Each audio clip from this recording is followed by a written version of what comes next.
एक कहानी ऐसी भी कि कहानियों के द्वारा हम किसी भी अंधविश्वास को बढ़ावा देना नहीं चाहते। एक कहानी ऐसी भी कि आज की कहानी औरकों के साथ घटी घटनाओं पर आधारित है, क्योंकि उन घटनाओं को याद कर आज भी आधी रात गए उसकी नींद टूट जाती है।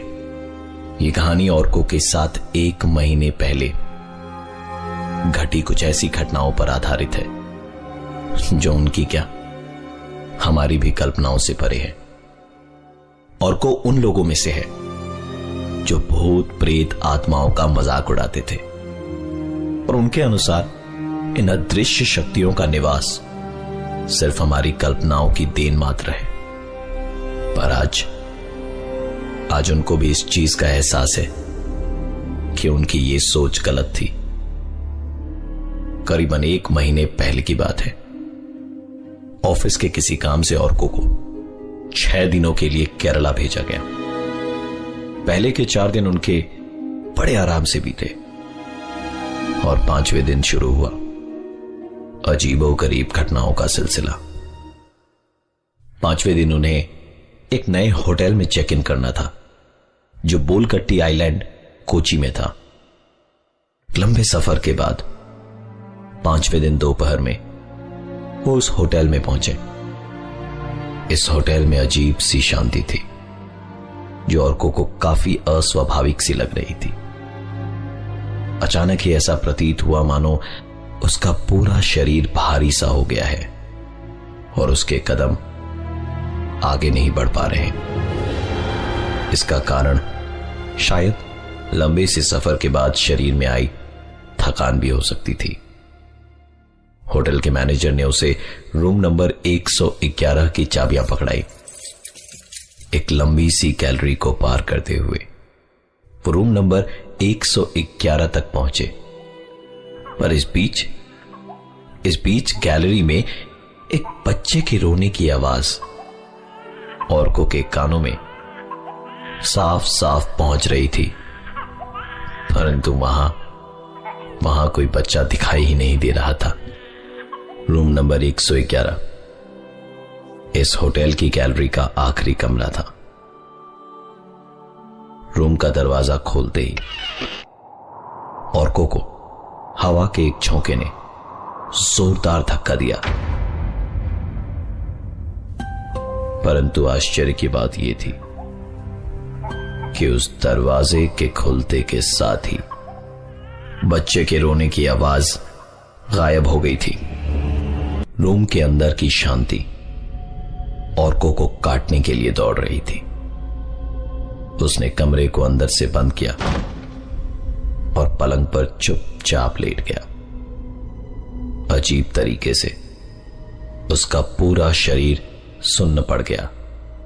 बहुत ही असुरक्षित महसूस कर रहा था और को खुद को उस कमरे के अंदर, जहां एक अजीब तरह की गंध आ रही थी, मानो जैसे महीनों से वो कमरा बंद पड़ा हो और उसकी साफ सफाई नहीं हुई हो। उसने रिसेप्शन में फोन लगाने के लिए फोन उठाया, परंतु फोन डेड पड़ा था।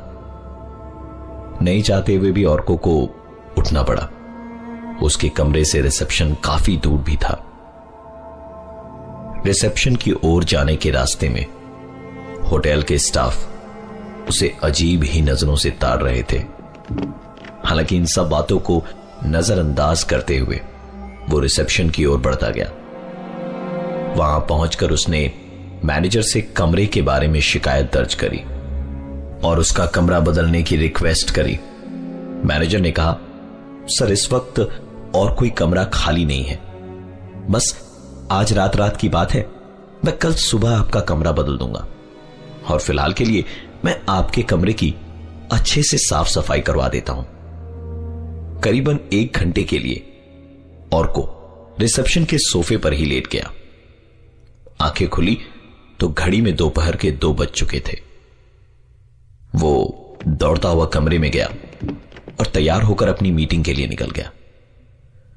उस दिन मीटिंग करीबन 8 बजे तक चली और मीटिंग से लौटने के बाद रात 9 बजे औरकों ने होटल में डिनर किया और रूम नंबर 111 में चला गया। उसके इस कमरे में एक बड़ी सी खिड़की थी और खिड़की के बाहर का नजारा अविश्वसनीय था। खिड़की खोलते के साथ ही सामने का नजारा वंबानत लेक का था। ऑर्को ने टीवी ऑन किया। टीवी के बाईं तरफ एक बच्चे की तस्वीर लगी थी। तस्वीर देखकर लग रहा था कि वो किसी विदेशी बच्चे की तस्वीर थी, जिसके चेहरे से मासूमियत साफ झलक रही थी और उसकी निगाहें ऑर्को की तरफ थी। सच मानिए, उसकी निगाहें देख ऐसा लग रहा था मानो वो बस आप ही को घूरे जा रहा है। ऑर्को ने तस्वीर की तरफ देखना बंद कर दिया और टीवी बंद कर अपने लैपटॉप पे काम करना शुरू किया। और तभी अचानक उसे वही आवाज सुनाई दी जो आज दोपहर को उसने सुनी थी। रात करीबन 10 बजे एक बच्चे के रोने की आवाज आ रही थी। टीवी पर नजर दौड़ाई तो टीवी बंद पड़ी थी। ठीक से सुनने पर ऐसा प्रतीत हो रहा था मानो आवाज खिड़की के बाहर से आ रही हो। ऑर्को ने उठकर खिड़की खोली और आश्चर्यजनक रूप से खिड़की खोलने के बाद वो आवाज बंद हो गई। रात के समय खिड़की से वंबानत लेक का नजारा इतना सुंदर था कि वो पूर्ण रूप से उसे मंत्रमुग्ध कर रहा था। खिड़की के पास खड़े होकर वंबानत लेक की ओर देख ही रहे थे कि तभी अचानक पीछे से किसी ने उसे धक्का सा दिया। यह धक्का बहुत जोर से नहीं था, इसलिए बस उसके कदम हल्के से लड़खड़ाए, परंतु मन में एक डर जरूर पैदा हो गया था, क्योंकि उस कमरे में उसके अलावा और कोई भी नहीं था। उसने तुरंत खिड़की बंद करी और टीवी ऑन करने के लिए जैसे ही रिमोट उठाया, उसकी नजर टीवी के बाईं ओर दीवार पर लगी उस विदेशी बच्चे की तस्वीर की तरफ गया। तस्वीर की ओर देख उसके पैरों तले जमीन खिसक चुकी थी, क्योंकि उस तस्वीर पर बच्चे की आंख से पानी गिर रहा था, मानो वही बच्चा रो रहा था जिसकी तस्वीर वहां लगी थी। उसे लगा कि शायद वो कोई सपना देख रहा है, परंतु कुछ ही देर में उसे यकीन हो चला था कि यह सब कुछ उसका वहम नहीं बल्कि हकीकत है।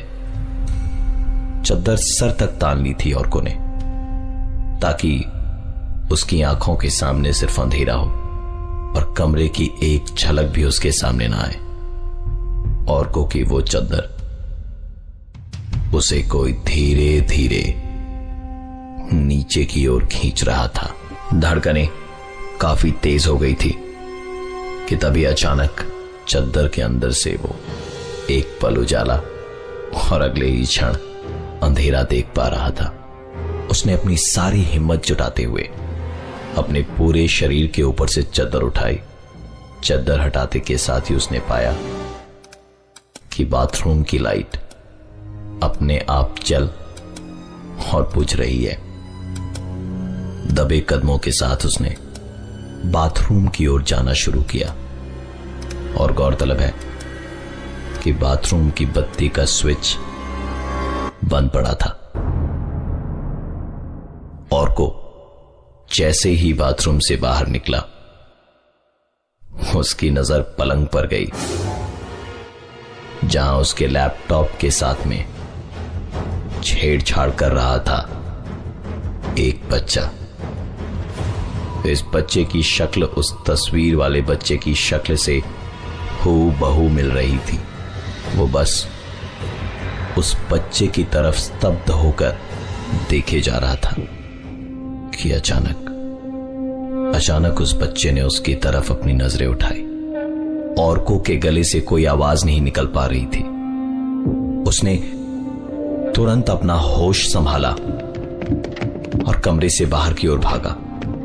वो दौड़ता हुआ रिसेप्शन की ओर जा ही रहा था कि उसे होटल का एक स्टाफ मिला।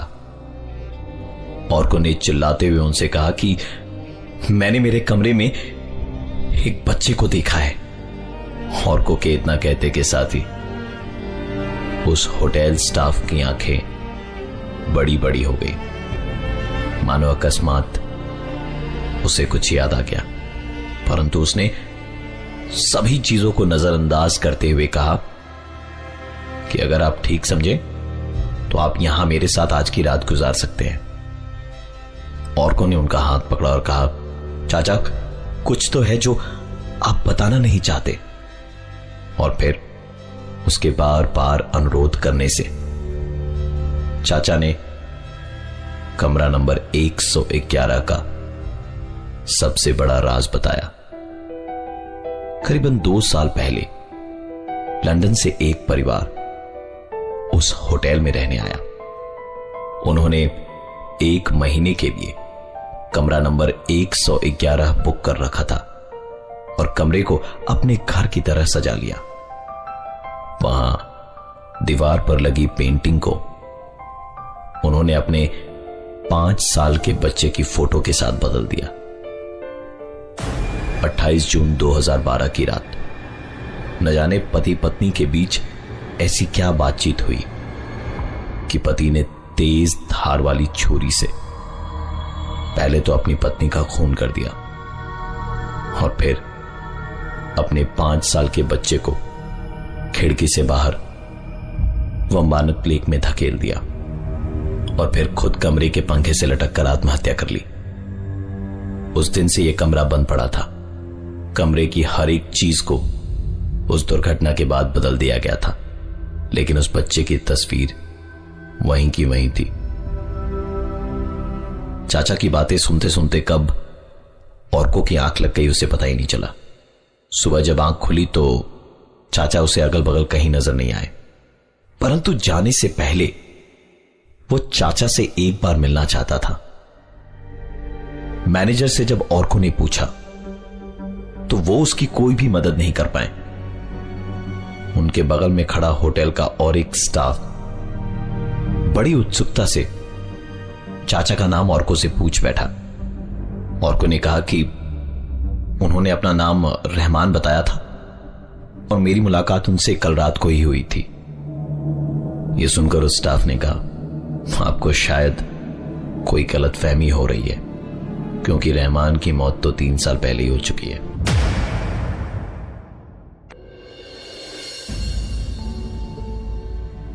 छुट्टियों का भी अपना अलग मजा है। भागदौड़ से दूर जब घूमने फिरने के लिए 2 दिन में मिले ना तो दिमाग फ्रेश हो जाता है। आनंद भी ऐसे ही पोर्ट ब्लेयर घूमने गया था अपनी वाइफ के साथ। बहुत दिनों से एक हॉलिडे प्लान कर रहे थे, लेकिन पॉसिबल ही नहीं हो पा रहा था। जैसे ही लॉन्ग वीकेंड मिला दोनों निकल पड़े और सुबह पहुंच के वहां होटल में चेक इन किया ही था कि आनंद का फोन बजा। फोन घर के लैंडलाइन से था। घर पे तो कोई था ही नहीं, क्योंकि घर में आनंद और उसकी वाइफ सलोनी के अलावा और कोई रहता ही नहीं था। अगर घर पे कोई नहीं था तो फोन कैसे आ रहा है? आनंद ने झट से फोन उठाया, लेकिन कई बार हेलो हेलो कहने के बाद भी दूसरी तरफ से कोई आवाज नहीं आई। आनंद ने तुरंत अपने दोस्त रवि को फोन करके घर चेक करने को बोला। रवि ने चेक करके कंफर्म किया कि सब कुछ ठीक है, दरवाजे पे ताला भी लगा हुआ है। मेरे ख्याल से कोई दिक्कत की बात नहीं है। आनंद ने भी इस पर इतना ध्यान नहीं दिया और घूमने फिरने में लगा रहा। सलोनी परेशान न हो जाए इसलिए उसने सलोनी को कुछ नहीं बताया। सारा दिन घूम फिर के थके हारे सोने जा ही रहे थे कि आनंद का फोन एक बार फिर बजा। दोबारा घर के लैंडलाइन से ही था और इस बार दूसरी तरफ खामोशी नहीं थी। इस फोन कॉल पे उसे दूसरी तरफ से सांसों की आवाज सुनाई दे रही थी। आनंद ने हड़बड़ में फोन स्विच ऑफ कर दिया। अगले दिन सुबह जब फोन स्विच ऑन किया तो करीबन 15 मिनट के बाद फोन एक बार फिर से बजा और फोन घर के लैंडलाइन से ही था। आनंद ने फोन उठाया तो उधर से एक आवाज आई, मुक्ति दो राजा। इस बार आनंद ने बिना टाइम वेस्ट किए सलोनी को अब तक घटी सारी बात बताई और दोनों अपने घर की ओर निकल पड़े। घर पहुंच के दरवाजा खोला तो सामने दीवार पे लिखा था, मुक्ति दो राजा।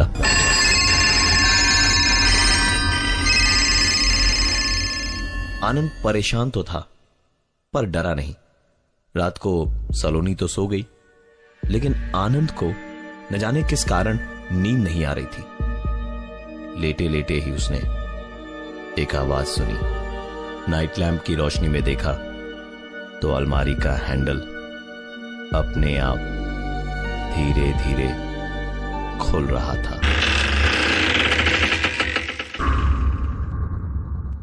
आनंद उस अलमारी के हैंडल को देख ही रहा था कि उसका मोबाइल बजा। नंबर देखा तो एक बार फिर नंबर हॉल में रखे उसके लैंडफोन का था। आनंद उठ के हॉल में गया तो देखा फोन वैसे का वैसे ही पड़ा है। उसने फोन उठाया तो दूसरी तरफ से आवाज आई, मुक्ति दो राजा। इस बार आनंद अपना पेशेंस खो बैठा था। फोन की लाइन डिस्कनेक्ट कर उसने पीछे से तार निकाला और कहने लगा, तुम जो कोई भी हो, मैं तुमसे डरता नहीं। हॉल से गुजरते हुए आनंद वापस कमरे के अंदर गया। कमरे में गया तो अलमारी खुली पड़ी थी। उसने सलोनी को जगा के पूछा कि यह अलमारी तुमने खोली? सलोनी ने कहा, नहीं तो। आनंद उस अलमारी की तरफ आगे बढ़ा और अलमारी का दरवाजा बंद करते हुए बोला, मैंने कहा ना कि मैं डरने वालों में से नहीं हूं। तुम जो कोई भी हो, मैं तुमसे नहीं डरता। आनंद अलमारी के दरवाजे को बंद करके बिस्तर पे लेटा ही था कि वो फोन जिसकी लाइन थोड़ी देर पहले वो डिस्कनेक्ट करके आया था, वो फोन बज उठा।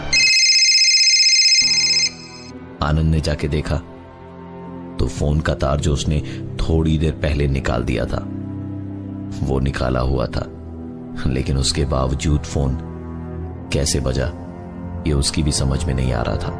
आनंद ने फोन उठाया तो आवाज दोबारा आई, मुक्ति दो राजा।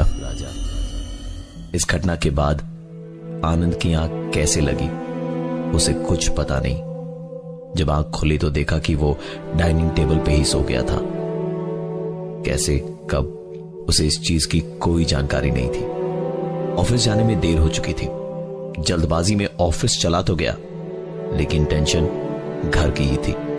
दोपहर में घर के लैंडलाइन से उसे फोन आया। आवाज फिर से वही थी, मुक्ति दो राजा। तुरंत आनंद ने सलोनी के मोबाइल पे फोन किया। उसने जब फोन नहीं उठाया तो आनंद ने कम से कम 5-6 बार लगातार उसे फोन किया और फिर सीधे ऑफिस से घर की ओर भागा। घर पहुंचकर आनंद ने जो भी देखा वो जिंदगी भर भुला नहीं सकता। सलोनी पागलों की तरह घर की दीवारों पर लिख रही थी, मुक्ति दो राजा। आनंद सलोनी के पास गया और उसे झकझोड़ा तो वो हंसते हंसते बोली, अब डर लगा। और इतना बोलते के साथ ही वो बेहोश हो गई।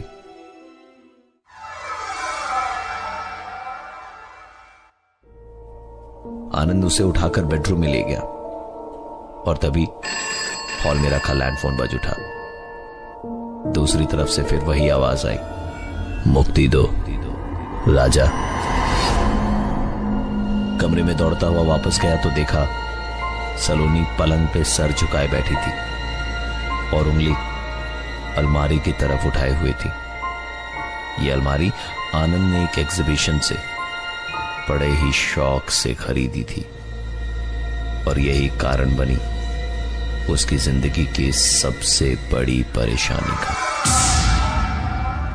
पूरी अलमारी में खोजबीन करने के बाद भी जब आनंद को कुछ नहीं मिला तो उसने गुस्से से अलमारी पर लात मारी कि तभी एक आवाज आई, जैसे अलमारी में नीचे के खाने में कुछ बंद हो। इस पुरानी अलमारी में नीचे की तरफ एक खांचा बना हुआ था। वो खोलने पर उसमें से एक डब्बा निकला। उसमें शतरंज की गोटियां थी। सारी गोटियां ठीक थी सिवाय राजा वाली गोटी के। ये गोटी थोड़ी सी अलग लग रही थी। आनंद की परेशानियां बढ़ती जा रही थी। सलोनी लगभग पागल सी हो चुकी थी। रोज कुछ ना कुछ होता जो आनंद को और ज्यादा परेशान कर देता। साइकियाट्रिस्ट, डॉक्टर, सबको दिखाया पर कोई फायदा नहीं। घर की पूजा भी करवाई लेकिन फायदा नहीं हुआ। फिर किसी ने एक तांत्रिक बाबा के बारे में बताया। दोस्त के सुझाव पर उस तांत्रिक को घर पे बुलाया गया। उन्होंने शतरंज की गोटियों को देखा तो राजा की गोटी को देखते ही बोले, यही है आपकी समस्या की जड़। मेरी बात पे यकीन ना हो तो टेस्ट करवा के देख लीजिए इसका। आनंद ने टेस्ट करवाया तो पता चला कि वो गोटी किसी इंसान के हड्डी को काट के बनाई गई है और जिस किसी भी इंसान की हड्डी से ये गोटी बनाई गई है उसकी आत्मा को आज तक शांति नहीं मिली है। आनंद ने वैसा ही किया जैसा उस तांत्रिक ने बताया था। विधिवत अंतिम संस्कार करने के बाद ये सारी घटनाएं बंद हो चुकी थी। आज आनंद और सलोनी आराम से हैं। सलोनी को अपनी दिक्कतों से और शायद उस राजा को इस दुनिया से मुक्ति मिल ही गई।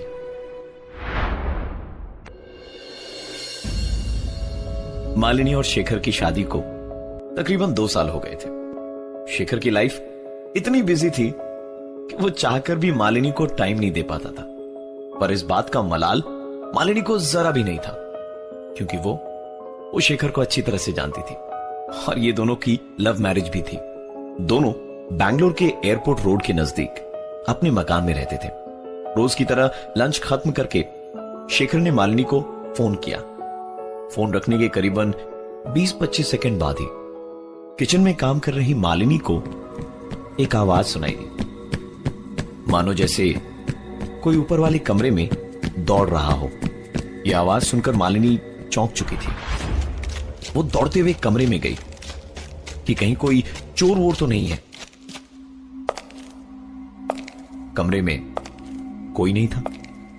यह देखकर मालिनी की सांस में सांस आई और उसने कमरे की खिड़की बंद की और जैसे ही वो पलटी उसने अपने कमरे में एक प्लास्टिक की गेंद देखी जो आज तक उसने अपने घर में कभी नहीं देखी थी।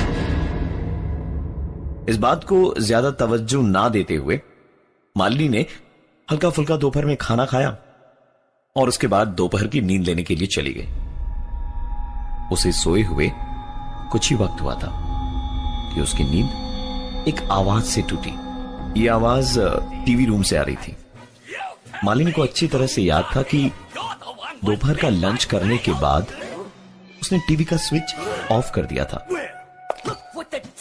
दोपहर की आधी नींद से वो उठी और सीढ़ियों के रास्ते जब वो टीवी रूम की ओर जा रही थी तो यही सोचती जा रही थी कि टीवी ऑन हुआ तो कैसे, क्योंकि उसने तो टीवी बंद किया था।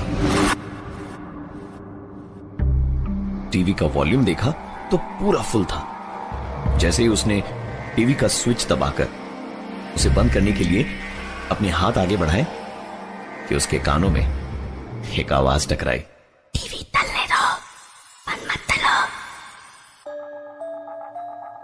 93.5 रेड एफएम पे एक कहानी ऐसी भी, प्रवीण के साथ। मालिनी की दोपहर की नींद अचानक टीवी की तेज आवाज से टूटी। उसने जाकर देखा तो टीवी चल रही थी। जैसे उसने टीवी को स्विच ऑफ करने के लिए हाथ बढ़ाया तभी आवाज आई, टीवी चलने दो, बंद मत करो। डरी हुई मालिनी घर के बाहर भागी और सीधा उसने शेखर को फोन लगाया। शेखर सारा काम धाम छोड़कर भागा भागा घर आया और डरी हुई सी मालिनी को अपने साथ घर के अंदर ले गया। घर के अंदर सब नॉर्मल था। उसने मालिनी को कहा, तुम बेकार में डर रही थी। तुम अगर मुझ जैसे भूत को हैंडल कर सकती हो तो फिर उससे डरने की क्या जरूरत जो तुम्हें दिखाई ही नहीं दे रहा। देर रात तक बातें करने के बाद शेखर और मालिनी सोने चले गए। रात करीबन 3 बजे मालिनी की नींद एक आवाज से टूटी। आवाज सुनकर ऐसा लग रहा था मानो कोई उनके दरवाजे पे प्लास्टिक की बॉल मार मार कर खेल रहा हो। मालिनी ने शेखर को नींद से उठाया और कहा कि क्या तुम वो आवाज सुन पा रहे हो? रात 3 बजे मालिनी के मुंह से ऐसी बातें सुनकर थोड़ा झल्लाते हुए शेखर ने कहा, मालिनी बस करो यार, बहुत हो गया। मैंने पहले ही कहा है तुमसे कि भूत भूत कुछ नहीं होते हैं। तुम सो जाओ, तुम्हें नींद की जरूरत है। मालिनी सोने की कोशिश करने लगी और साथ ही शेखर भी। सुबह 6 बजे शेखर की नींद टूटी क्योंकि उसे प्यास लगी थी। सीढ़ियों से होता हुआ शेखर फ्रिज के पास गया। फ्रिज से पानी की बोतल निकालकर वो पानी पी ही रहा था कि इस बार शेखर ने एक आवाज सुनी।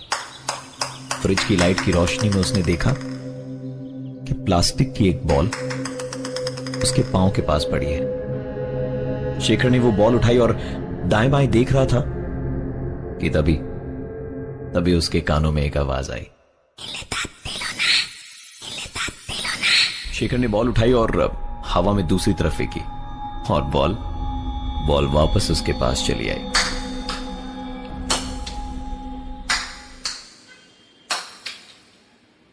थोड़ी देर बाद मालिनी बेडरूम से बाहर आई और बोली, शेखर ये क्या कर रहे हो? हड़बड़ाता हुआ शेखर बोला, कुछ नहीं, तुम तैयार हो जाओ, डॉक्टर के पास चलना है ना चेकअप कराने के लिए। मालिनी तैयार होने चली गई और शेखर ने घड़ी की तरफ देखा तो घड़ी में इस वक्त 7 बजे थे। मतलब पिछले 1 घंटे से यही चल रहा था।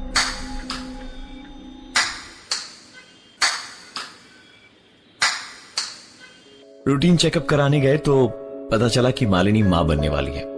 इस खुशी में सारी बातें भुलाकर वो घर लौटते वक्त बाजार से खिलौने, कपड़े, पालना, बहुत सारी चीजें खरीद कर ले आए।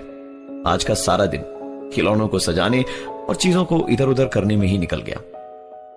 मालिनी काफी थकी हुई थी, इसलिए उस रात उसे बहुत ही सुकून की नींद आई। अगले दिन सुबह शेखर ने भी उसे जगाया नहीं, खुद ही ब्रेकफास्ट बनाया और घर से निकल गया काम के लिए। मालिनी तकरीबन 9 बजे सुबह सोकर उठी। ब्रेकफास्ट करने के लिए मालिनी नीचे गई और ब्रेकफास्ट करके सिंक में जैसे ही वो प्लेट रख रही थी कि एक आवाज।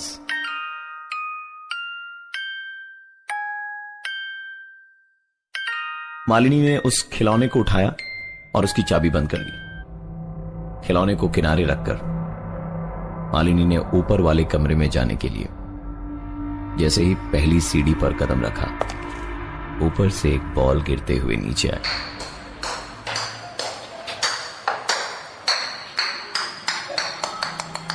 ये बॉल उसके पैरों के पास पहुंची और साथ ही उसके कानों में आवाज। शेखर घर पहुंचा तो मालिनी सीढ़ियों के पास बेहोश पड़ी थी। उसकी लाख कोशिशों के बाद भी जब मालिनी को होश नहीं आया तो शेखर ने उसे उठाया और कमरे के अंदर चला गया। शेखर उसे जगाने की कोशिश कर ही रहा था कि अचानक शेखर की हालत खिसियानी बिल्ली खंबा नोचे जैसी थी। ना ही गुस्सा कर पा रहा था और ना ही अपने गुस्से को रोक पा रहा था। उसने गेंद उठाई और सीधा खिड़की से बाहर फेंक दिया। गेंद बाहर फेंकते ही मालिनी को धीरे धीरे होश आने लगा था। होश में आ चुकी मालिनी के लिए पानी लेने शेखर नीचे गया। पानी लेकर शेखर ऊपर जा ही रहा था कि पलटकर जोर से चीखा, नहीं खेल सकता, नहीं खेल सकता, नहीं खेल सकता, नहीं खेल सकता मैं तुम्हारे साथ। बचपन से कहते कहते परेशान हो गया। क्यों मेरा पीछा नहीं छोड़ते? मुझे छोड़ दो। सुबह शाम रात कभी तो मुझे अकेला छोड़ो, कभी तो मुझे अकेला छोड़ो। चीख पुकार सुनकर मालिनी दौड़ी दौड़ी बाहर आई और शेखर से उसके चिल्लाने का कारण पूछते हुए सीढ़ियों से उतर ही रही थी कि न जाने कैसे कैसे उसके कदम फिसले और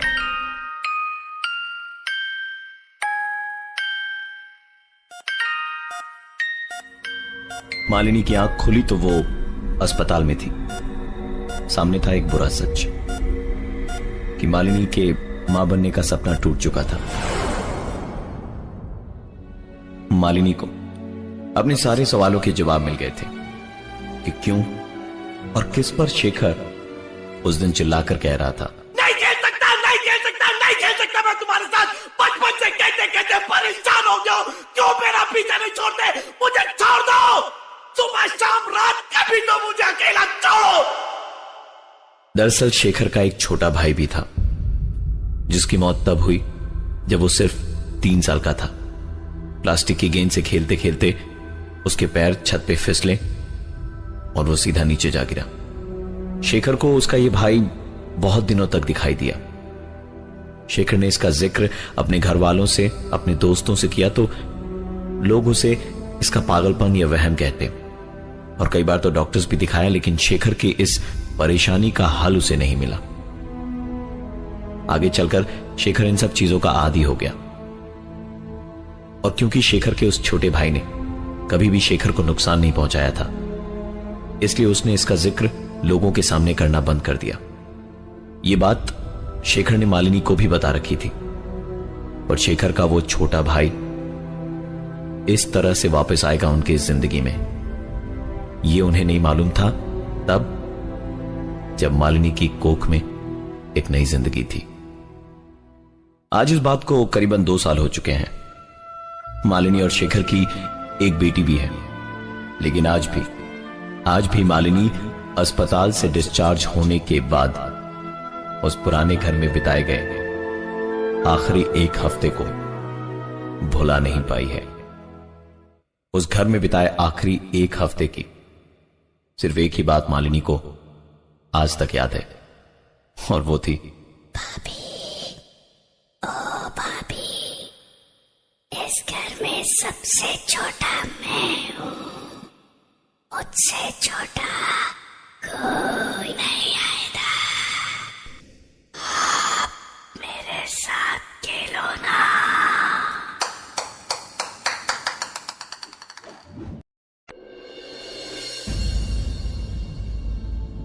कोई जरूरी नहीं कि लड़के किताबों के बीच अगर कोई चिट्ठी छुपाए तो वो किसी लड़की को लिखा लव लेटर ही होगा।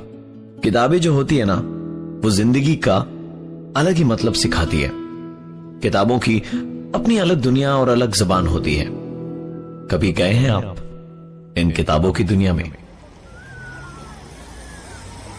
विनय को किताबें पढ़ने और घूमने फिरने का बहुत शौक था। उसने चंडीगढ़ के सेक्टर 15 मार्केट से एक पुरानी सेकेंड हैंड किताब खरीदी। दिन भर का काम खत्म करने के बाद उसे रात 12 बजे के बाद ही वक्त मिला किताब को पढ़ने का। उसने टेबल पर बैठकर नाइट लैम्प जलाया।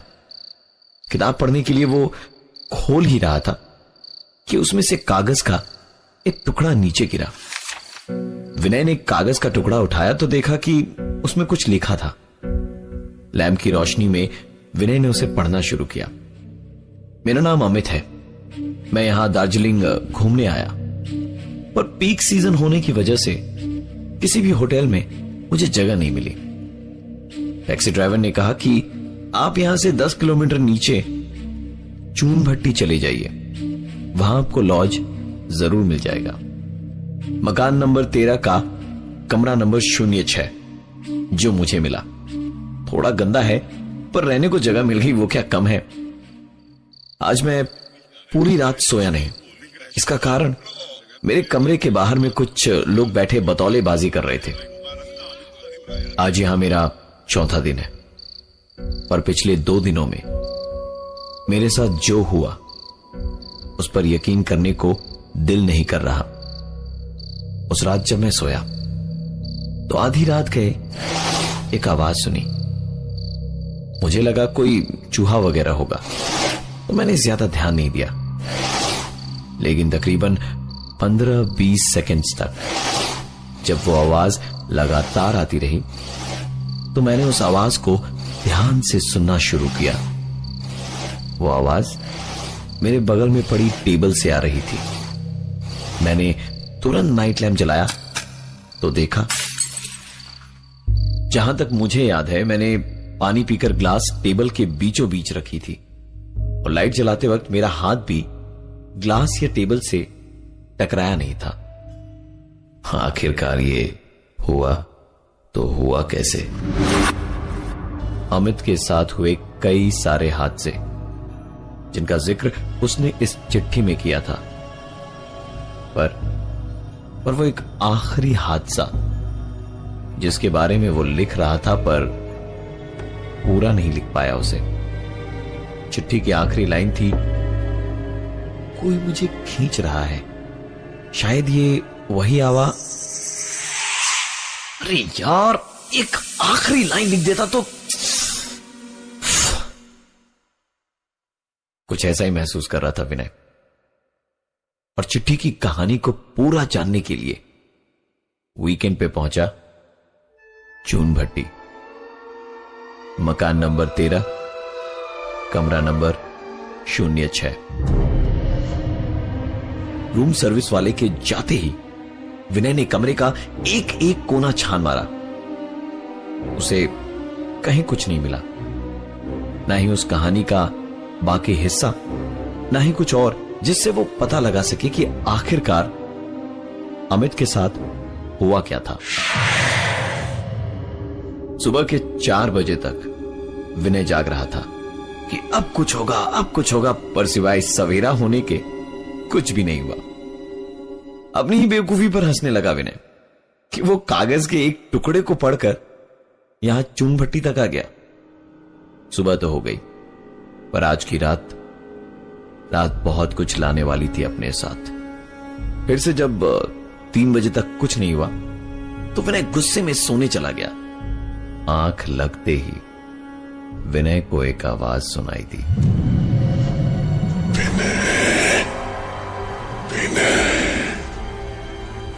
मैं अमित, तुम मुझे ही ढूंढने आए थे ना? प्लीज विनय, प्लीज मुझे बचाओ विनय, मुझे निकाल दो यहां से जल्दी विनय।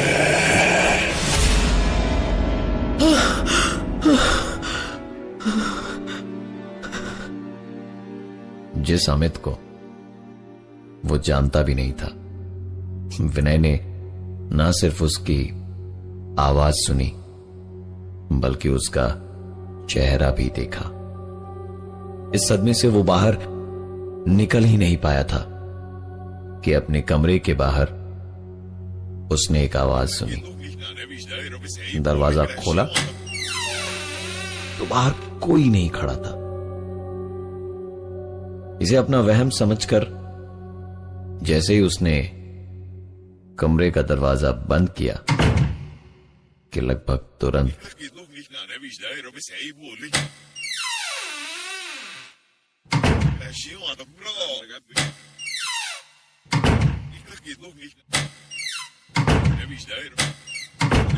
इन आवाजों से डरकर विनय ने रात को ही अपना कमरा बदलवा लिया। कमरा नंबर 06 से उसे मिला अब कमरा नंबर 05। कमरा नंबर 05 में जाकर विनय ने ओढ़ने के लिए जैसे ही चद्दर तानी कि उस चद्दर के बीच में से कुछ गिरा। विनय ने उठाकर देखा तो वोटर आईडी कार्ड था और उस पर नाम लिखा था अमित सिंह। विनय को यकीन नहीं हो रहा था कि उसने सपने में जिस अमित को देखा वो यही अमित था। कुछ तो गड़बड़ जरूर थी इस लॉज में, जिसका विनय को पक्का यकीन हो गया था। उसने सोच लिया कि सुबह होते के साथ ही वो यहां से चेकआउट कर लेगा, और नहीं चाहकर भी सोने का प्रयास करने लगा। उसकी आंख लगने ही वाली थी कि उसने अपने सपने में सुनी आवाज को इस बार सपने में नहीं, हकीकत में सुनी।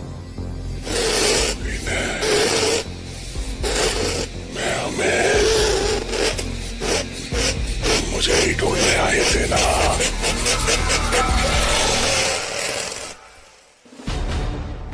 विनय बिस्तर से उठकर उस आवाज का पीछा करने लगा, पर वो आवाज मानो जैसे विनय के साथ खेल रही थी।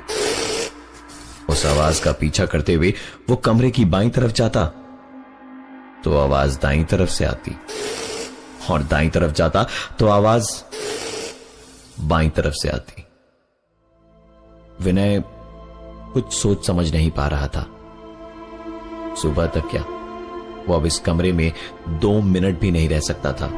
उसने हड़बड़ी में अपना सामान पैक किया और कमरे से निकलने के लिए जैसे ही दरवाजा खोला, दरवाजा बंद हो गया और साथ ही विनय भी।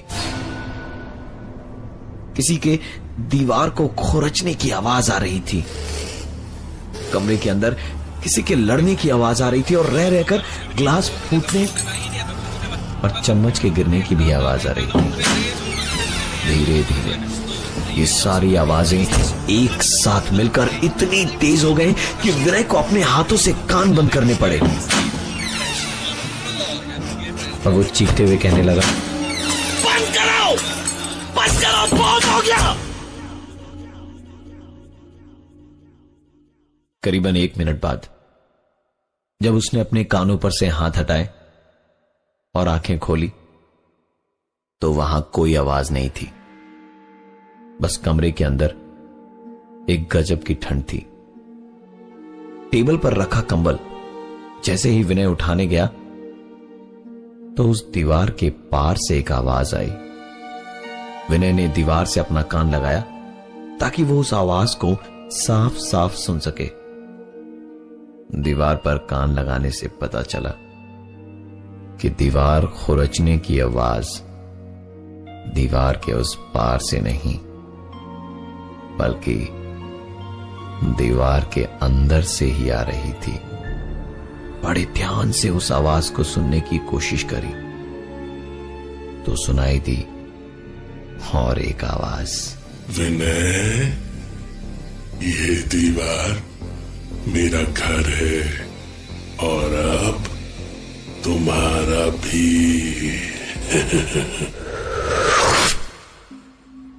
सर आपकी सर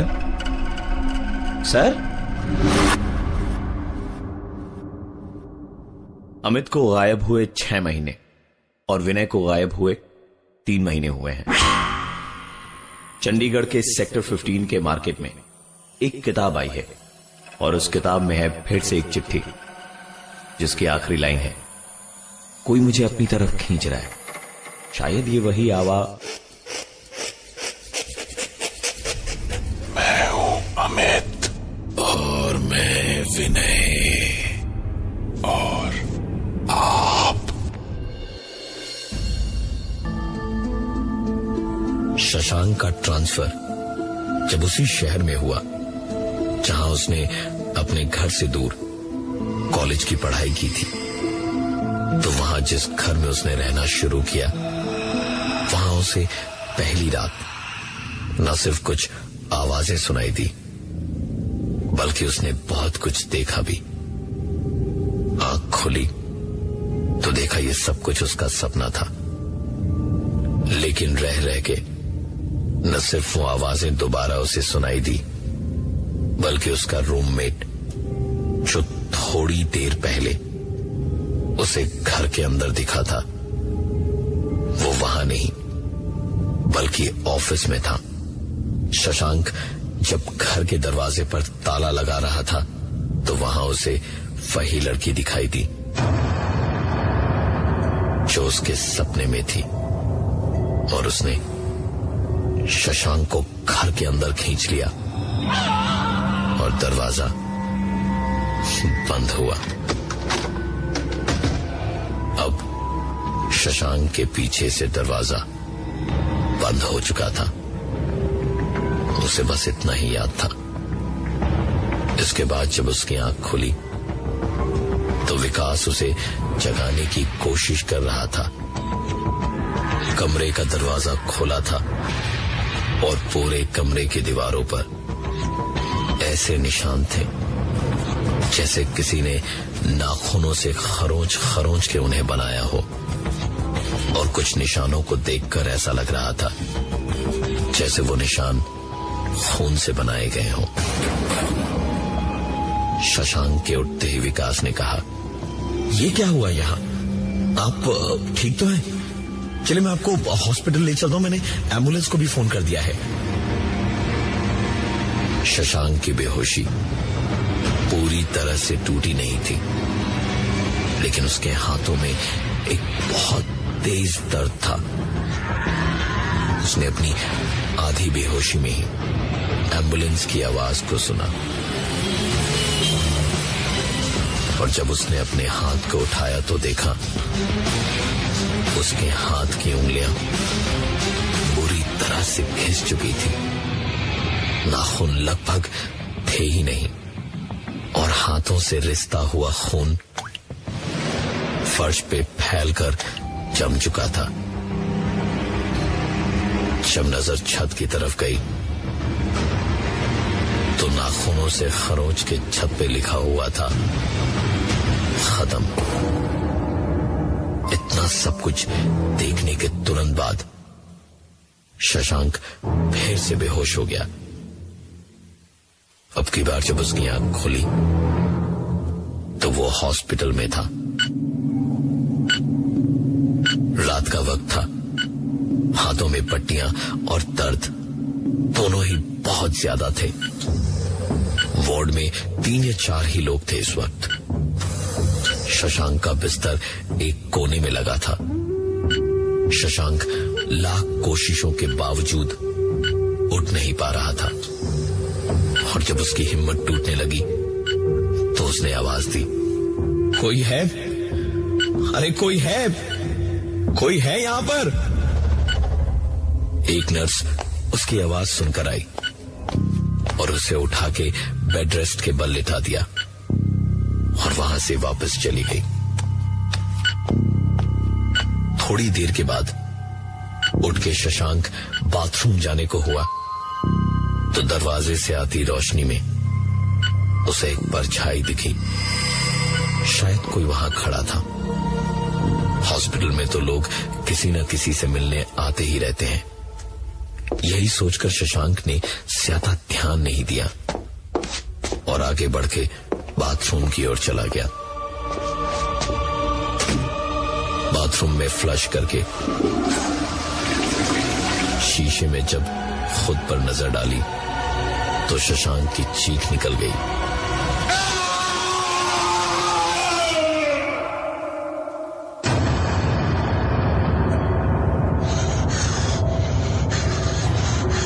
जितनी पट्टियां हाथों पे थी उतनी ही चेहरे पे भी थी। थोड़ा सा पट्टियों के नीचे खुली गर्दन पे जो देखा तो वहां खरोंच के निशान भरे पड़े थे और पट्टियों के किनारे खून जम चुका था। शशांक चीखता चिल्लाता रोता हुआ वहीं नीचे बैठा रोता रहा।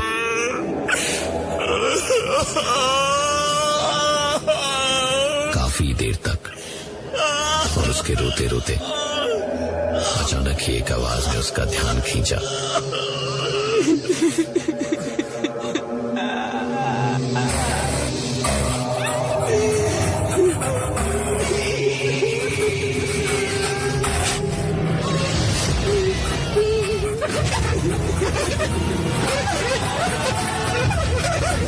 सर उठा के ऊपर शीशे को देखा तो उस पे लिखा था खत्म।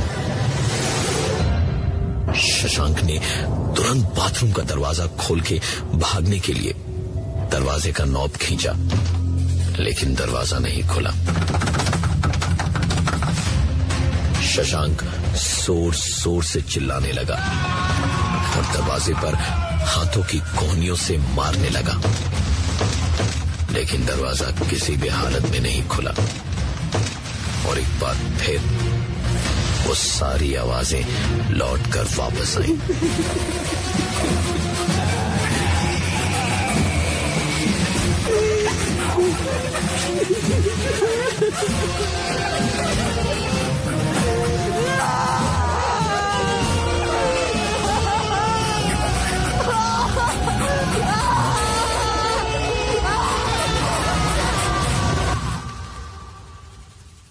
शशांक ने पलट के शीशे को देखा तो उस पे जो लिखावट थी वो धीरे धीरे मिट रही थी और कुछ नया लिख रहा था कोई उस आईने पर। शशांक जैसे बर्फ की तरह जम गया था। हिलना तो दूर, सांस भी शायद बहुत देर में आ रही थी उसे।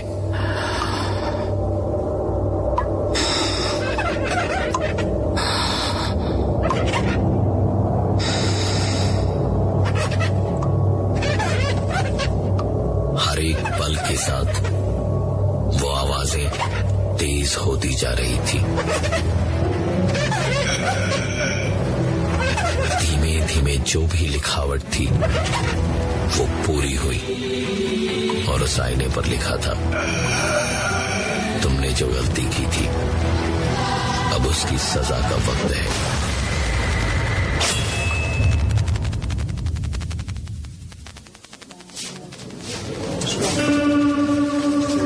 इधर हॉस्पिटल में शशांक की तलाश की जा रही थी और तकरीबन आधे घंटे ढूंढने के बाद किसी को ख्याल आया कि बाथरूम में देखा जाए। दरवाजा खोला तो पूरे बाथरूम में खून ही खून था और चारों तरफ फैले हुए खून के बीच शशांक की लाश पड़ी थी, जिसके हाथ में कांच का एक बड़ा सा नुकीला टुकड़ा था जो बाथरूम के टूटे हुए शीशे का हिस्सा था।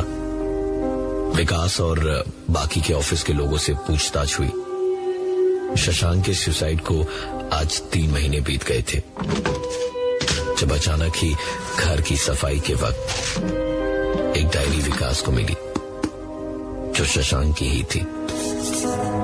अपनी डायरी में उसने लिखा था, ये इलाका, ये मोहल्ला मेरी जान पहचान का है और ये घर भी वही है जहां वो फाइनल ईयर वाला हादसा हुआ था। मैंने जानबूझ के कुछ नहीं किया था, लेकिन समझाता कैसे किसी को भी। होली के दिन किसी को रंग लगाने में क्या गलती है? मैं तो सिर्फ सरोज भाभी को रंग लगाने जा रहा था, लेकिन वो बच्चे को गोद में लिए ऐसे भागी जैसे मैं उन्हें मारने आया था। अचानक उनका पैर फिसला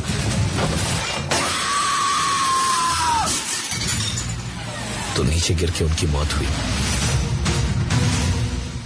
ये कौन मानता मेरे कहने पे? जब उनकी मौत हुई तो उनके घर का कुत्ता मुझे ऐसे देखकर गुर्रा रहा था जैसे मुझे मार ही डालता। कैसे भागा था छुपते छुपाते जान बचा के मैं ही जानता हूं। हाँ, अगर 1 घंटे में उन्हें हॉस्पिटल ले जाते तो शायद उनकी जान बच सकती थी, पर मेरा करियर भी खराब हो सकता था, इसलिए मैं भाग गया। मुझे जो औरत दिखाई दे रही है वो सरोज भाभी ही है और मुझे ये भी मालूम है कि वो अपना बदला जरूर लेकर रहेंगी।